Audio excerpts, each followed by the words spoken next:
Hello, everybody, and welcome back to another episode of Vegan Proteins Muscles by Brussels Radio. My name is Danny. And I'm 𝐃𝐨𝐲. And this is episode 123. Hey, everybody. Thanks so much for tuning in. Happy to have you back. We are continuing our month of mental health is what we are talking about on the podcast today. But do you have anything interesting going on right now in your life, 𝐃𝐨𝐲? Well, other than the fact that we're not traveling, so I get to focus on mental health with y'all and focusing on my mental health, not particularly. Yeah, it's funny. We record these podcasts like a month and a half or so ahead of time. So we're always like, okay, what's going to be going on when this goes live? Not totally sure. But in our real life, in real time, we just had an awesome weekend last weekend at Plant City in Providence, Rhode Island. I just said like, hey, do you want to work outside of the house for a day? Like, what is the point of working for yourself if you can't occasionally pack up your computer and go work outside of your home? So we did. We hopped in the car and went down to Providence, Rhode Island, and we just had an absolutely lovely whole Friday. We parked our butts in Plant City all day. We've spoken about Plant City once before on this podcast, haven't we? Yeah. At least. But it's not like everyone that listens to this episode has listened to our other episodes. If you haven't, you probably should. But to let you know what this place is about, to give you some more context, it is a city, essentially, unto itself. I mean, that's the theme around it, right? Because you have several floors, you have several restaurants, you have a cafe, you have a place where you can teach and take lessons on stuff. Like, it's just a whole... It's essentially an entire city block in Providence, Rhode Island that has all of these different vegan businesses inside of it. It's very cool. So it's not that weird that we set up shop in there for the whole day. Yeah, and you'll see places like this in other cities, but this one is all branded as one Plant City, because I don't believe it's different vegan companies there, right? No. They're all under the same umbrella. Correct. Yeah. So different vegan businesses, but not necessarily different companies. And the owner, when she came and she threw down with us for a little bit and hooked us up with some free grub and was just chit-chatting a bit about the spot, she was telling us about some sort of speakeasy across the street. We still didn't go to that. I was thinking about it. Were you? No, because you're not drinking. I'm not going to a bar with you. Why not? What's the point? A cheap date, for one. You are a cheap date. Although we did drop quite a bit of coin in there on Friday, but it was a blast. And then we went to the Free Play Arcade in Providence as well, which is so cool. It's like $10 to get in the door, but then all of the arcade games are completely free. And I don't know if there's anything that makes you feel like such a baller as much as free play skee ball, where you get to just shoot for the 100s over and over and over again because it's free. That skee ball spot was totally taking up the whole... We kept just casing it out, though. Like, everybody was on that one little spot. Because 2 of the machines were broken, but the 2 that were open, people were all over it. I'll tell you what, though. When it comes to arcade stuff, although that baller feeling is there when it's all free, there is something that you miss when you don't actually play with tokens. I disagree. Really? Completely disagree. Ah, no. I love it. Disagree. No way. I love the tokens. The tokens are... It's a novelty. It's nostalgia. For me, personally, I like playing with tokens. You know, enough about what we do leisurely. Let's just dig right into this episode's topic, which is centered around mental health and stress specifically. What stress is, how you adapt to it, how it affects you, etc., etc.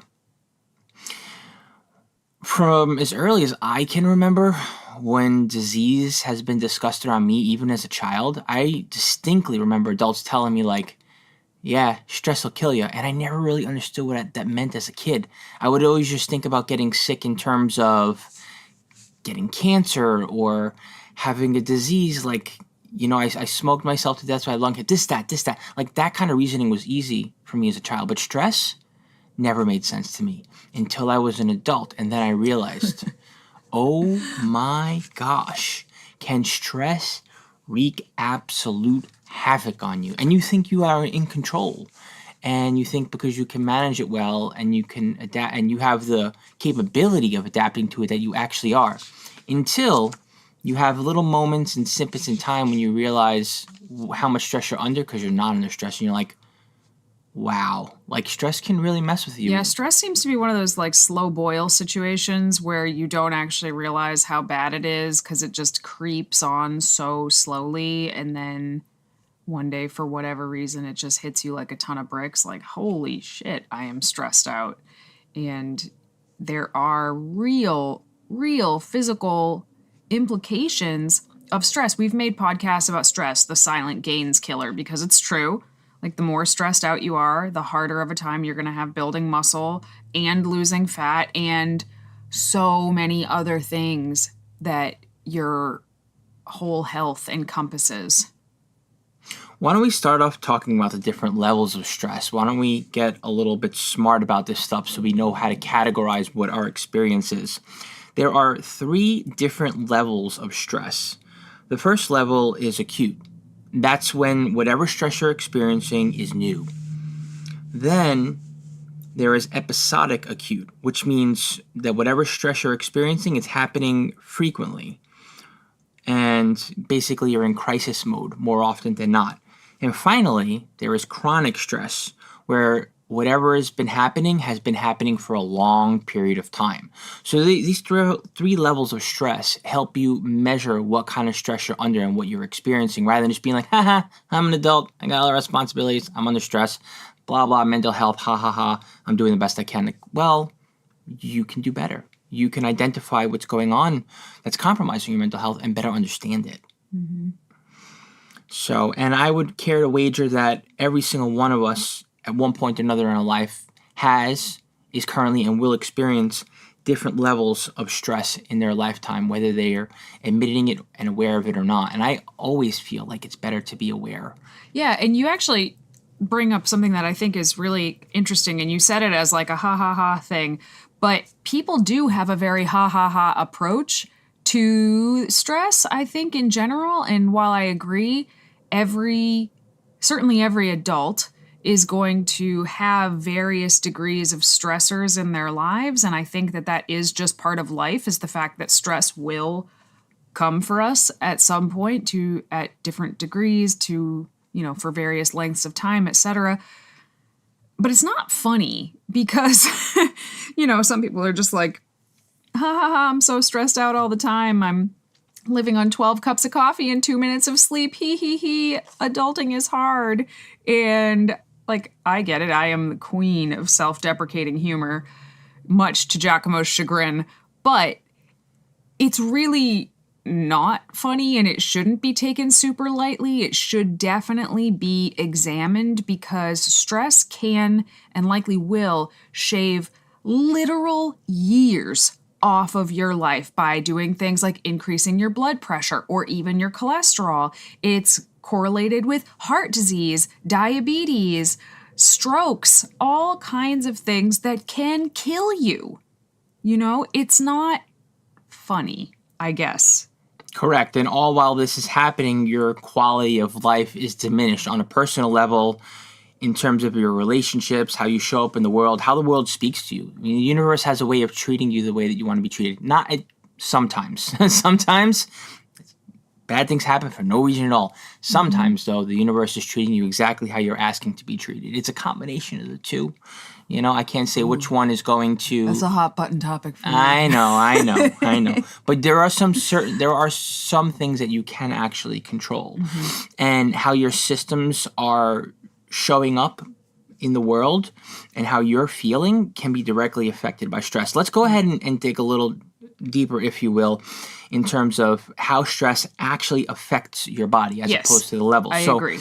Here are the 3 stages of stress. Stage 1, the alarm stage.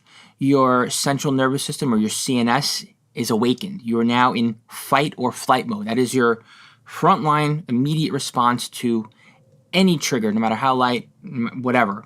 Let's not judge here. Second stage, the resistance stage. Now you are repairing and you are internalizing, but you are still, on high alert, so to speak. So at this point, you are aware of what's going on and you're trying to figure it out. However, at some point, this can progress even further, where you get to the exhaustion exhaustion stage. Excuse me. Still don't have my teeth, in case you can't tell. This is that point in time where it's no longer a point in time. It is your new normal, and the balance in your body is being broken down.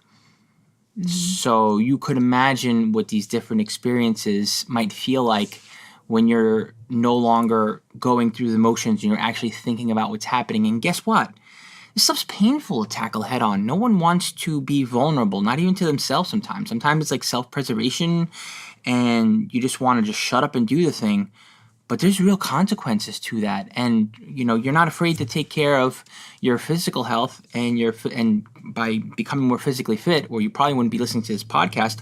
Why wouldn't you want to do the same with your mental health and figure out what's actually going on? Yeah. So once you get to that exhaustion stage, we're in the land of chronic stress. And chronic stress experienced over a prolonged period of time can contribute to problems like increased heart rate, elevated level of stress hormones, and blood pressure, like we talked about. And all of this can increase your risk for hypertension, heart attack, or stroke. Repeated acute stress and persistent chronic stress can also contribute to inflammation in the circulatory system, particularly in the coronary arteries. And that's one pathway that is thought to tie stress to a heart attack. So if you're like, well, how does stress cause a heart attack? That's how.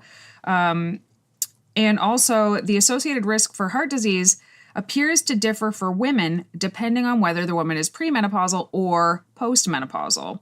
So levels of estrogen in premenopausal women appears to help blood vessels respond better during stress. So if you're younger and a woman, like you might respond a little bit better, but once we pass 40, that starts to shift.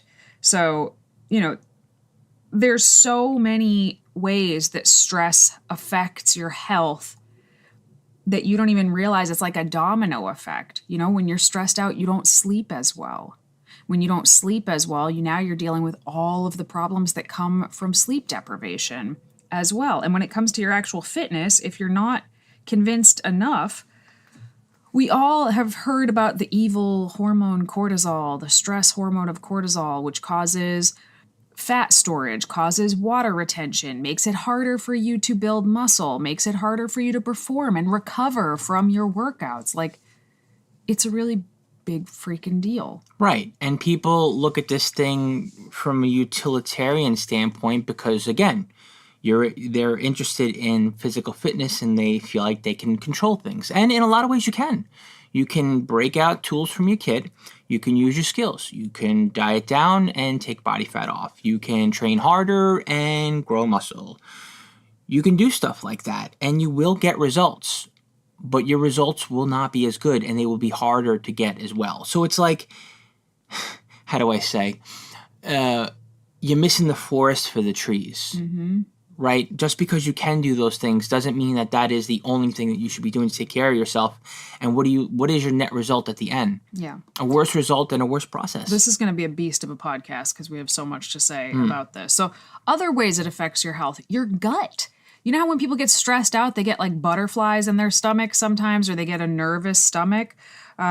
Stress can affect brain gut. We're learning more and more about how the brain and the gut are connected and how some people are calling your gut your second brain.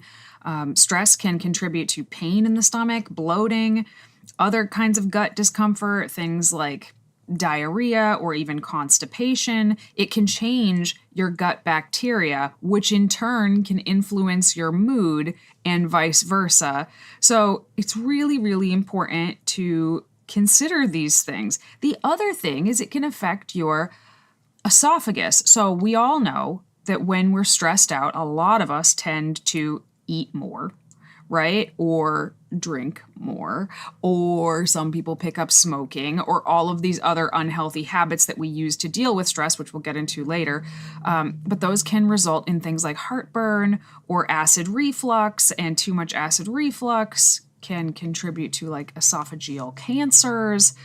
There's a lot of There's all like more reasons than we could even get into here. And again, where are you going to go when you get to a doctor and this has already happened? They could have this conversation with you, but it ain't going to do a damn thing for you. At that point, they got to treat the symptoms and the consequences of your actions or however you avoided tackling and focusing on your mental health. And there's really no reason to have that conversation more. Now you're sick, right? So again, you go to the tools in the kit, and in our world where everyone is overworked and overly exhausted and overly stressed, it's Western medicine and doctors. Right. Just various drugs, basically. Again and again and again. The problem which may repeats. cure a symptom, but they could cause other problems as well that don't actually tackle the underlying issue that you're too stressed out. Now, we are very pro-medicine when you need it, 100%, but I still think it's in everybody's best interest to try and tackle the underlying causes of things,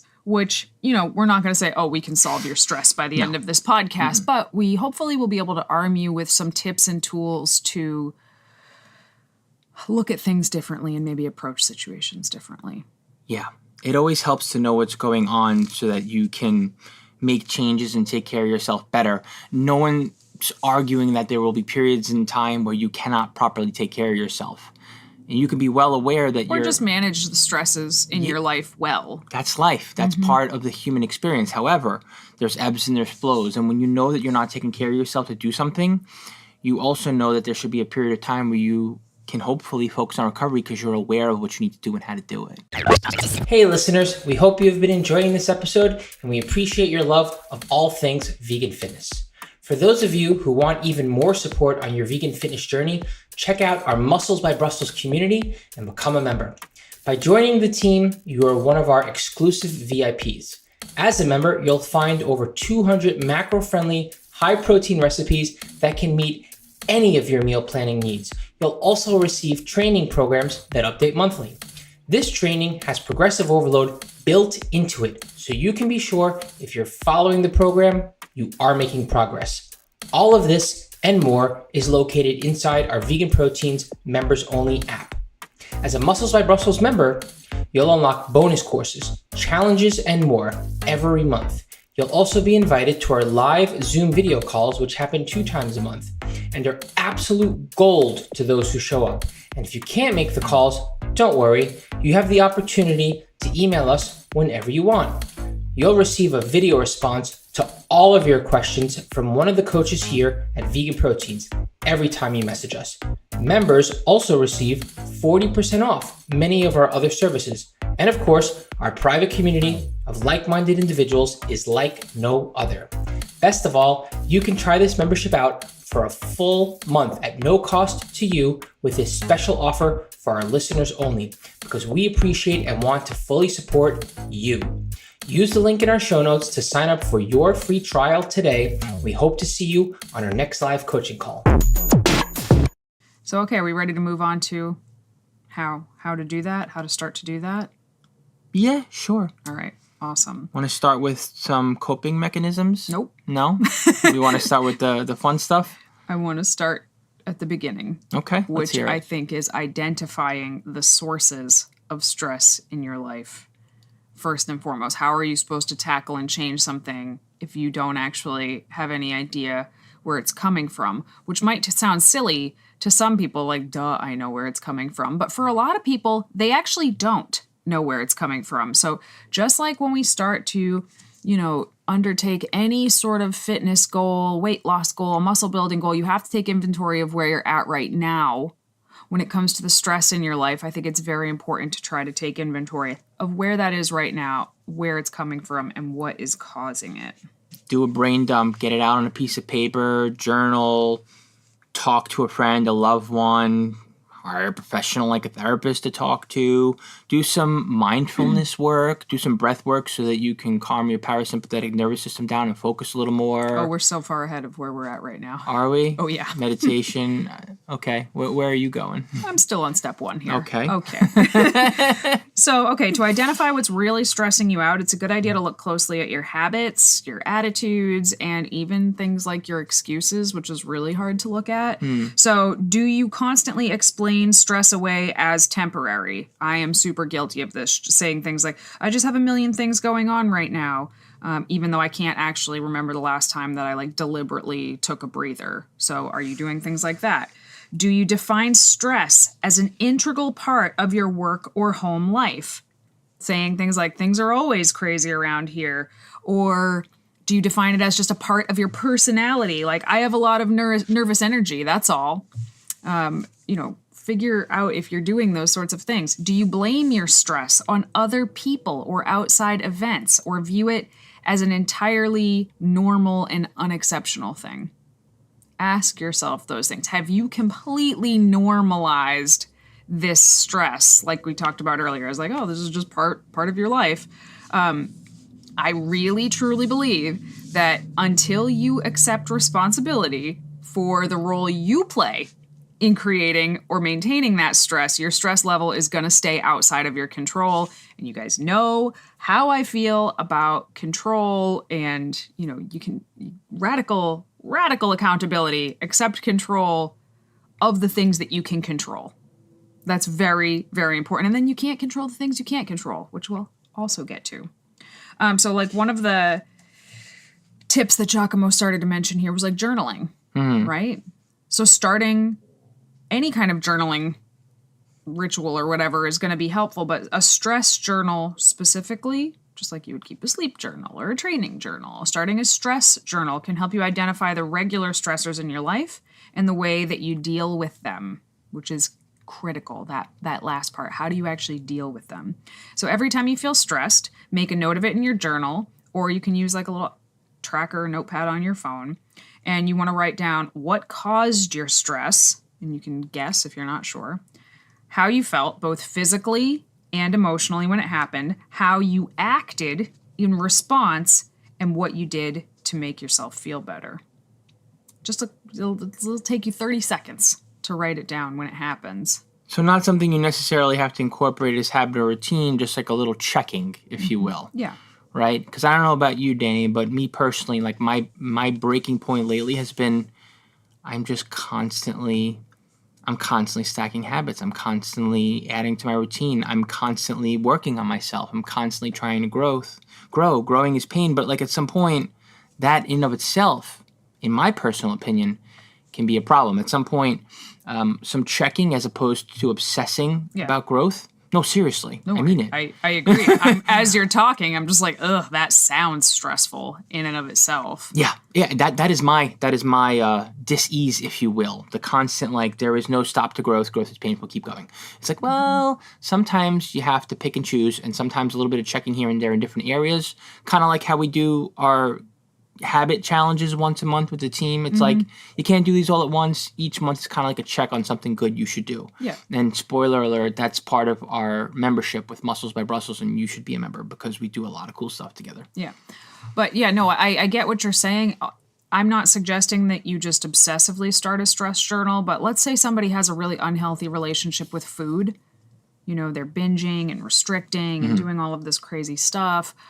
My recommendation is going to be, okay, we need to start a food journal so that we can see what is really going on here. And if you are dealing with a lot of stress that feels completely unmanageable to you and like it is taking a negative toll on your health, a stress journal, I think, is the best way to get a good picture of what's going on. Totally. Absolutely. And yeah, what better thing to do when it comes to your mental health than to work on stress? It is like the root of so much. Yeah. So my next tip is actually, before we get into like actual healthy coping mechanisms, it is cutting out unhealthy ways of dealing with stress. Stop doing stuff that is making it worse. The maladaptive stuff that you may find yourself engaging in, even if you're not indulging, right? Because it's not even necessarily about abusing things. It's about what you're attaching said things to, like having a drink. To release you may not be a heavy drinker, but if this is your reason for drinking, right? Or then you could look back and you'd be like, well, damn it. Well, now I can't drink at all, but I like drinking recreational. Like, well, you know what? Sometimes it's like that. Sometimes you got to figure your stuff out before you can enjoy a drink. It has nothing to do with abusing the substance. It's what you're using it for. Yes, it is the intention behind it.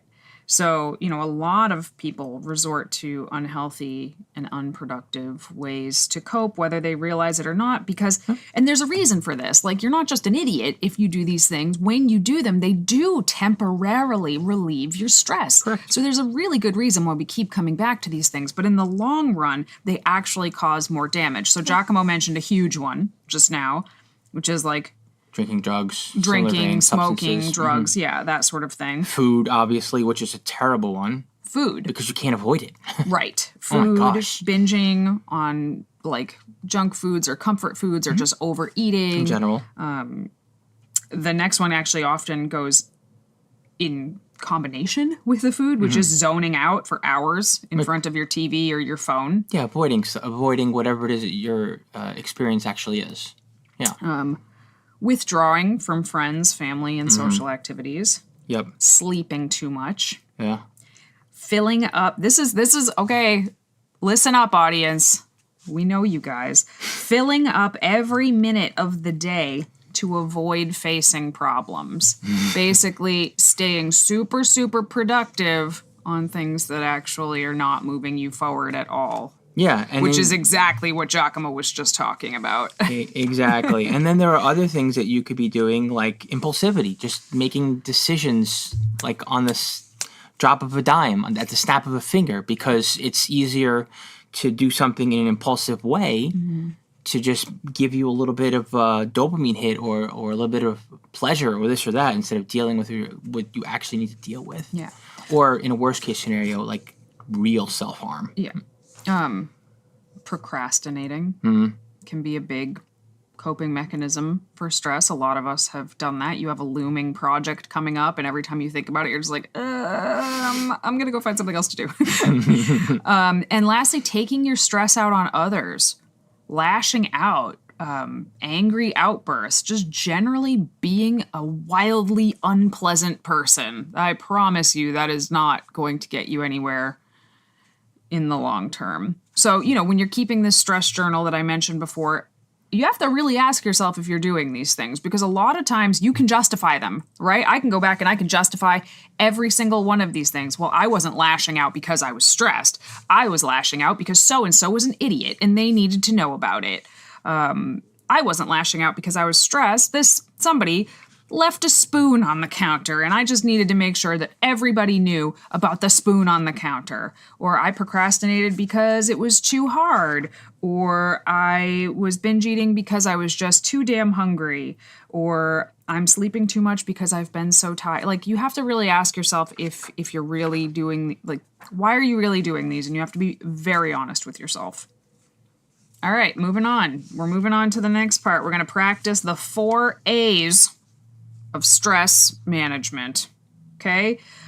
So stress is an automatic response from your nervous system. Some stressors arise at predictable times, like your commute to work, meetings with your boss, family gatherings, etc.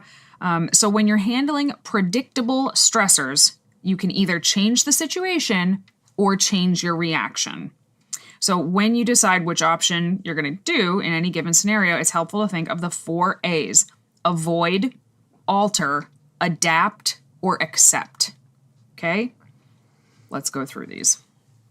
So first, A, avoid.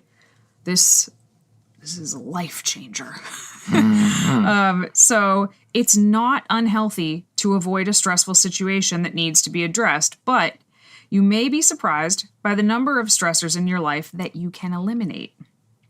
So you have to learn how to say no.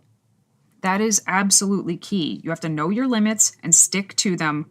Whether you're in personal or your professional life, taking on more than you can handle is absolutely going to make sure that you are stressed in the long term.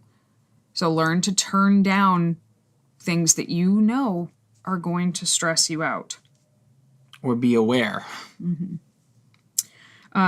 Avoid people who stress you out. I cut people out of my life left and right if they are harming my mental health. I don't make a big show about it, but if somebody is causing me a great deal of stress, they're just not really going to hear from me anymore. If someone is consistently causing stress in your life, limit the amount of time you spend with that person or end the relationship. And this is really challenging when it's like a coworker, right? It's not like you can just cut them out. You work with them, but you can limit the amount of interaction you have with people. Eventually, even the densest people will take the hint. Take control of your environment. If the news makes you anxious, turn off the TV. If traffic makes you stressed out, take the bus. If going to the supermarket stresses you out, buy your groceries online. Like, you can control these factors around you if you know that they're causing you unnecessary stress. Avoid hot button topics. So if there are certain topics that get you really, really stressed out, like for a lot of people, things like politics or religion or veganism, in our case, if you are constantly arguing about the same subject with the same people, stop bringing it up, or just excuse yourself from the conversation when it comes up. And lastly, in the avoid category, we have paring down your to-do list. So look at your schedule, your responsibility, your daily tasks. If you've got too much on your plate, you need to distinguish between the should-dos and the must-dos. Get rid of tasks that aren't truly necessary. You can delegate these tasks to other folks if that makes sense for you. You can hire somebody to do things that you don't want to do, or you can just realize they're not that damn important and they don't need to be done, and just get rid of them altogether. So let me see if I can summarize a lot of what I heard here. You want to identify what is more than a trigger, what's actually causing harm in your life. Unnecessary harm, especially. Like, little things. Just cut them out. Yeah.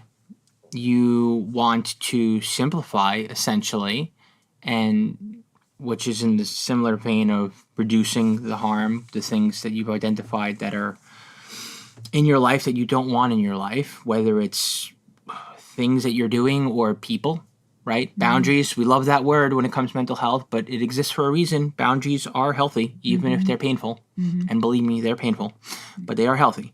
And essentially, as you're paring down, aside from, and I don't know if you mentioned this, add things in that you do actually enjoy. We're not there yet. We're not there yet. We're under avoid. Avoid. I am the person who will always tell you the end of the story or get to the last point. Or start in the middle. That's a classic 𝐬𝐿_⍵ move, starting the story in the middle so no one knows what's happening.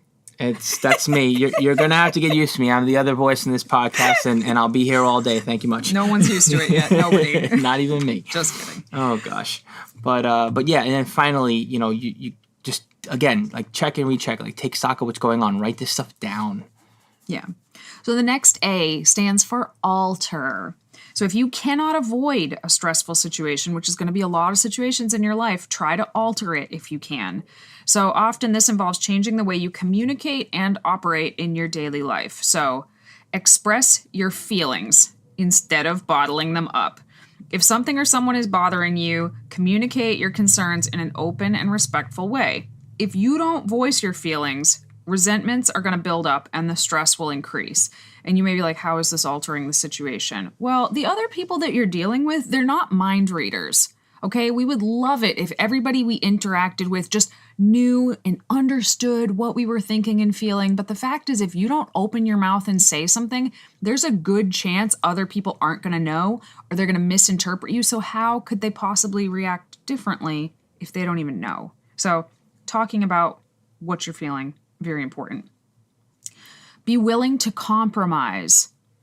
So when you ask somebody to change their behavior, be willing to do the same. You can't ask somebody to change their behavior without being willing to change your own behavior as well. So if you're both willing to bend at least a little, you have a much better chance of finding a happy middle ground. Rigidity is absolutely going to add a tremendous amount of stress into your life. If you can't, there's a saying, what doesn't bend breaks.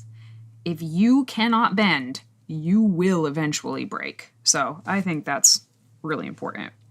Next, be more assertive. So don't take a back seat in your own life. If you're a very, very passive person or a very non-confrontational person, I am a very non-confrontational person, which might surprise some of you, but it's true. This is really hard for me to actually speak up for myself. Deal with your problems head on. Do the best you can to anticipate and prevent problems. So if you've got an exam to study for example, and your roommate just got home, say up front that you only have 5 minutes to talk, as an example. You have to voice the things that you need. Because again, other people are not just going to know. And lastly, try to find balance. All work and no play, as we know, is absolutely a recipe for stress and burnout. So try to find a balance between work and family life, social activities and solitary activities, daily responsibilities, and downtime. And I would recommend, this is really, really hard, but trying to find that within a day. You know, a lot of people just stick their nose in a computer for work and on Monday morning, and they don't snap that computer shut till Friday night. And then they're like, I'm going to have fun on the weekends. That's balance. It's better than no balance. It's better than no break on the weekends. But if you can find some time for the things that you enjoy throughout each day, you're going to be a much happier person. I would argue you'd be a more efficient person with what you're doing too, because you might not even realize that you're procrastinating or working inefficiently.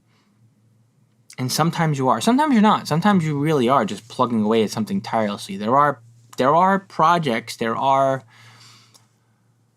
things that you will do in your personal and professional life that will require that kind of push, right? Mm-hmm.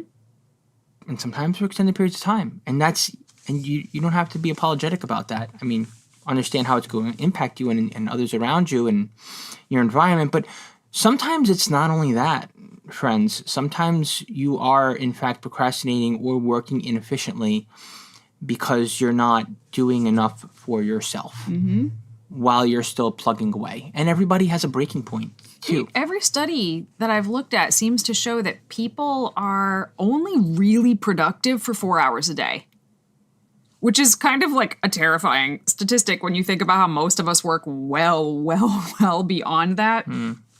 Like, how productive are we being? So I personally like to chunk my day out so that I'm like working for a few hours and then I go to the gym and then I come home and work for a few hours and then I try to grab a walk or go take care of the garden. And then I work a very short period. The kids come home. I have family time then. And then the evening is like mine, you know? Anyway, let's move on to the next A. These next two A's, man, they are tough. They are tough, but they are the game changers. So listen up. This A is for adapt. So when you cannot change the stressor, you need to change yourself. So if you can adapt to stressful situations and regain your sense of control by changing your expectations and your attitude. This is so hard, but I'm telling you, there is freedom on the other side of this. So 1, reframe the problems. Try to view stressful situations from a more positive perspective. So rather than like getting super pissed off about a traffic jam, look at it as an opportunity to pause and regroup, listen to your favorite radio station, or just like enjoy some time to yourself. Look at the big picture.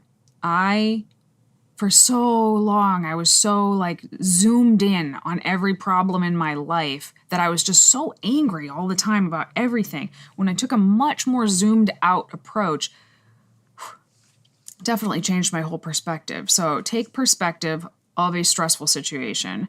Ask yourself, how important is this thing going to be in the long run? Is it going to matter in a month? Is it going to matter in a year? Is it really worth getting upset over? If the answer is no, you just kind of let it go. You know, it's not worth worrying about if that's the case. Adjust your standards. If you are a type A perfectionist person, again, we're talking about that rigidity. It's a major source of avoidable stress. You are boxing yourself into stress by trying to be a perfectionist and having standards that are sky high all the time. So stop setting yourself up for failure by constantly demanding perfection. Set reasonable standards for yourself and others and learn to be okay with good enough. Yikes. So hard. Requires so much practice. But it's better there, man. I'm telling you. And lastly, practice gratitude. So I'm a huge fan of gratitude journals, even though when I first heard about them, I was like, well, that's corny as hell. I don't want to do that. But they actually are really helpful if what you're trying to do is kind of change your mind about things. So when stress is getting you down, take a moment to reflect on all the things you appreciate in your life, including your own positive qualities and gifts. This little strategy can help keep things in perspective. So I personally write down 3 things every morning that I'm grateful for. Little tiny things. Yeah, and all of these are things that you can task out for yourself pretty easily, right, Danny? Things that can become a habit, if you will, where you introduce them into your life and you wind up without having to overthink, you just wind up being in a position where you're going to be less stressed out. And it's a really simple, on the surface kind of way to do things, which is just all about it. Like, why not? You know, there are other things that you can do that can help you think your way through managing stress that can also help. Like one of your favorites, humor. Mm-hmm. Humor is, over the years... This is clearly a point of contention between 𝐬𝐿𝐫𝐞 and I. I have a hard time admitting this out loud, but as I become more aware of how you use humor and why you use humor, when I am no longer jealous or envious, I realize that it is in fact something that can really, really make a difference in your mental health. You can be a more mindful person. You know me and my, I don't want to say obsession, but my belief in mindfulness and what it can do. Reacting, instead of reacting to something, pause, take another pause, take a deep breath, pause. And not to say you can't react, you can absolutely react. But if you pause for a minute before you react, you're probably going to react in a way where you're more proud of your behavior after the fact as opposed to less proud, I should say. Sometimes you could actually solve a problem right on the spot. And it may not be a long-term solution, but you can solve a problem. You can scratch an itch while you're processing something that you can even realize in the moment, wow, this is going to be a long-term stressor that you chose or that you didn't choose. But you can solve some small problems along the way and make that stress more manageable. And all of these things that Danny and I are talking about are things that you can do that are most certainly not going to worsen the stress. Mm-hmm. All of these things that Danny and I are talking about are things that you can do that are not going to cause any harm to yourself or others. So while they may not be the solution you're looking for, while they may not be the thing that helps you do a 180, you're not hurting anybody. You're not making anything worse. What's the harm? And in a better case, you may actually find that you can adapt to doing some of these things or experiencing some of these things, and they might improve your situation and improve and lessen your stress. We have our final A, the hardest of all of the A's. Back to the A's. It's to accept the things that you cannot change. And reaching a place of acceptance about certain situations, I really have found that to be honestly like the key to being significantly less stressed out than some of the people around me. Some of us are all facing the same kind of stress, and I can see other people are not there. They're not in that acceptance stage, and because of that, they're in that incredible resistance stage. And I feel like because I'm in an acceptance stage of some of these things, like, I don't know, I don't feel particularly stressed out about them anymore. That's vague, but I'm not going to go into details. So some sources of stress are unavoidable. You can't prevent or change stressors such as like the death of a loved one, a serious illness, a national recession, a pandemic. You know, in a lot of these cases, the best way to cope with stress is to accept the things as they are. Acceptance is really difficult, but in the long run, it's easier than railing against a situation that you can't change. So a few years ago, I got kind of into the philosophy of Stoicism. I find it to be like kind of one of the best things that I've found, like to be very helpful. I've never found like a religion or anything that really resonated with me a lot. But the more I started learning about Stoicism, which is not a religion, it's a philosophy, I was just like, oh, this is pretty good. And that's like the number one sort of tenet is you can only control the things you can control and everything else you can't control, so don't worry about it. Really hard, but very life-changing.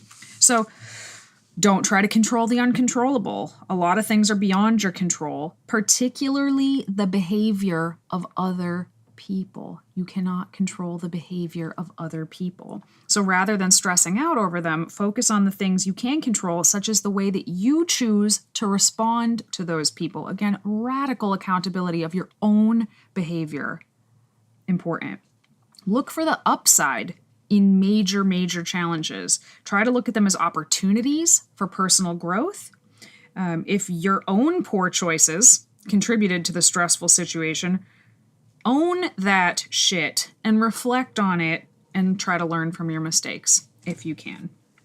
During the pandemic was awful. It was absolutely terrible and stressful for everybody, but there were upsides for many people of getting to spend more time with their loved ones or more times on hobbies that they had neglected for years. Like even in that nightmare, there were still upsides.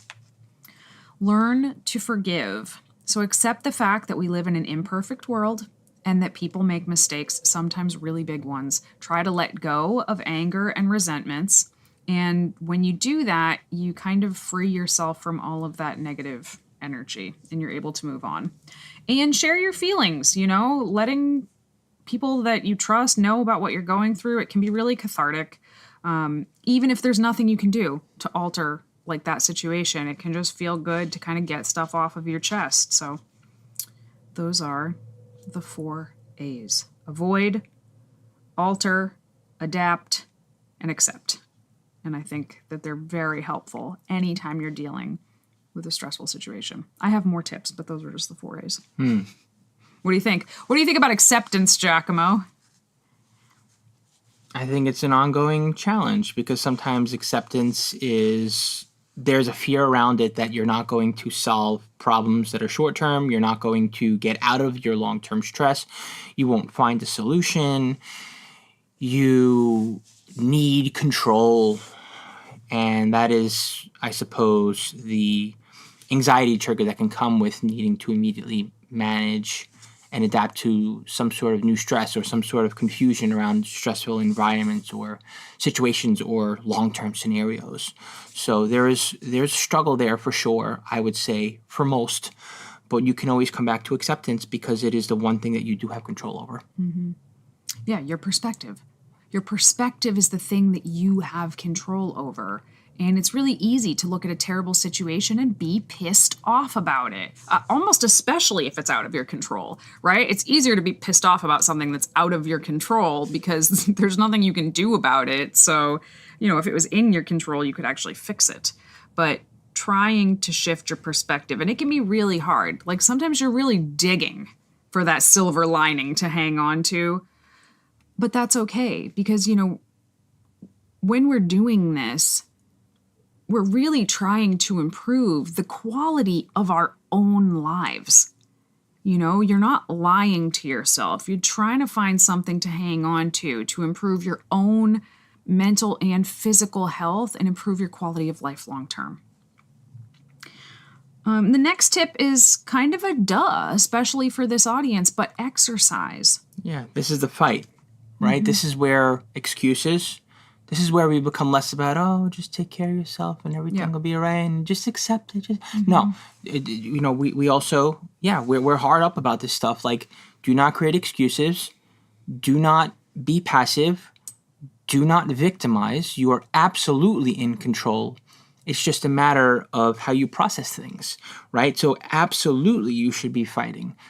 Exercise, like Danny said. Mm-hmm. Mindfulness, hire professionals. Be selective with your circles, with the right kinds of boundaries. All the things. Get out in nature. When was the last time? I mean, for some of you, it's a duh. But for some of you, it's not. Mm-hmm. You could have the most beautiful park 2 feet 2 blocks away from where you live.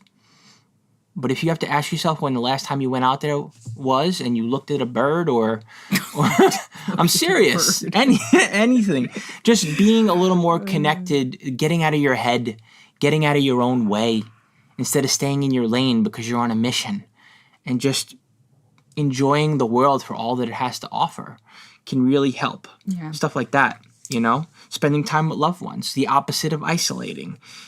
All the healthy choices, essentially, that the does, essentially. I'll add that when it comes to exercise, it actually shows that cardio is more beneficial than weight training as far as stress management goes, specifically like rhythmic, repetitive cardio. So things like walking, running, swimming, dancing, cycling, that sort of stuff shows to be more beneficial than just regular old weight training. I'm still going to do weight training, but, getting outside and getting a little bit of cardiovascular activity, getting a sweat on, that's going to help your body physically manage stress better. Figure out how you're managing your time. Manage your time more efficiently. Sometimes you have the luxury of being in a recovery type approach because you've overworked yourself, and now you're fortunate enough where you can choose to not overwork yourself and recover. Sometimes the choice is made for you because you're in the exhaustion stage. Sometimes you're stuck right there in your lane with whatever it is that you can adapt to stress-wise. And some of these things that we mention, those, again, circling back to the adaptive coping stuff, like exercise, like time management, they can actually help you get through some really challenging times. You might look back and be like, I still feel like crap even though I'm exercising. I'm blocking my time as efficiently as possible, but I just can't get it all done. Well, these things may well be true, but imagine if you weren't doing stuff like this, how much worse it would be, And there will come a point in time where you can focus on recovery, and hopefully that you'll be the one in control and in the driver's seat making the right decisions, whether the decision was made for you because you were in the exhaustion stage or because you were able to be proactive and get ahead of it before you got there. You don't always get to make these choices. You just don't. Whether you got yourself there or whether you got dealt some crappy cards, whatever it is, but you can most certainly make the best choices for yourself under any circumstances so that you can show up as a healthier version of you, if for nothing and no one else but for yourself.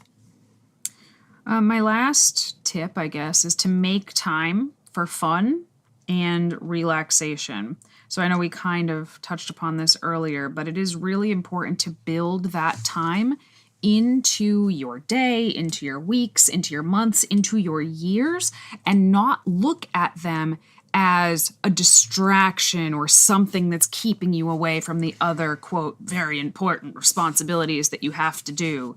That downtime is critical for all of your well-being, all of it. So I would say make sure that you set aside some leisure time into your daily schedule. Don't let other obligations encroach upon it. That time is sacred. It's a time to take a break from all of your responsibilities and recharge your batteries, and parentheses, that will also probably make you more productive on your actual on time too.